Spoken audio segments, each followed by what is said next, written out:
Kind of an unexpected exterior for this product, right?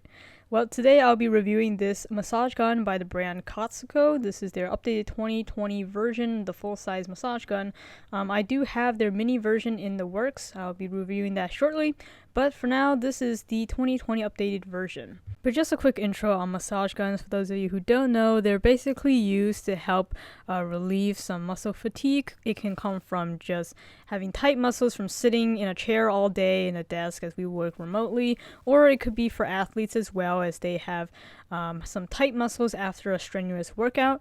So just to give a quick overview of what you get, here's the pretty hefty massage gun body piece itself. You can see the operation is super simple. There's actually only one capacitive touch button right here for power and switching modes, and then straight in the middle on the back is the port to plug in to the outlet to be charged. It is proprietary, as you can see here. I've actually tested quite a few other massage guns previously, but this one is definitely one that's a little bit heavier. It does have this nice fine rubber grip toward the bottom, so your hand can easily hold the massage gun properly. And you can see there are a total of 4 different attachments. So this one here is the ball head attachment. It has a kind of harder foam, but it's definitely the softest of all 4 attachments. The good thing about this is because it's a ball, you can roll it around different places. So it's good for large muscle groups. I also like to use it on the bottom sole of my foot. The next one here is, I just call it the spine piece, because it's really pretty much only be used for your vertebrae, your spine. You just move it up and down. And then this next one is the flat head one. This is suitable for pretty much anywhere. It's good for muscle groups, it's good for kind of ligament, tendons areas.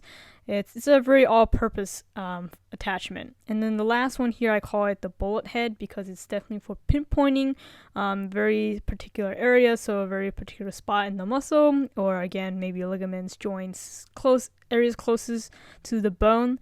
So that's where you would use that attachment for. And as I mentioned, operation's super simple. You just press and hold the capacitive button right here. You can kind of see a faint outline of the power button.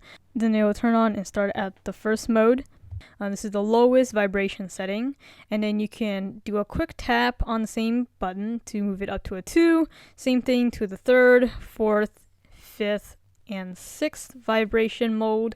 You can kind of feel as you get higher and higher, the vibration you feel on the massage guns actually gets a little bit less obvious, just because it kind of reached a certain kind of, I would say, equilibrium in the speed. Now, if you did end up just going kind of midway through, not all the way to the 6th one mode, then you can actually press and hold on that mode, and it will shut off from that point if you long press it. Unfortunately, when you turn it back on, it will reset once again to the original level 1 mode. Not a big deal there, though. Something that I do wish that they would add on to this is there's plenty of space here on the sides, as you can see here, to maybe even put a battery indicator, which would have been nice. Something like the vibration speed, just kind of a quick glance information, that would have been nice as well, or like a countdown timer of how long it's going to continually operate, because to just prevent any overheating, it does automatically shut itself off after 15 minutes. But otherwise, I think this is a pretty nice set. I mean, the 4 attachments encompasses pretty much any area that I need to target for this massage gun, whether I'm just sore after a long day of work or after a more intense the workout. This definitely does do its job very well. It's simple to operate. It's well built. Not to mention that it comes with a pretty nice snazzy carrying case. Probably the only other caveat about this thing is it's not as quiet as it claims to be. It's pretty loud. Here's just a quick sound test. But for the price, it's actually pretty reasonable. As usual, I'll put the link in the description if you guys are interested.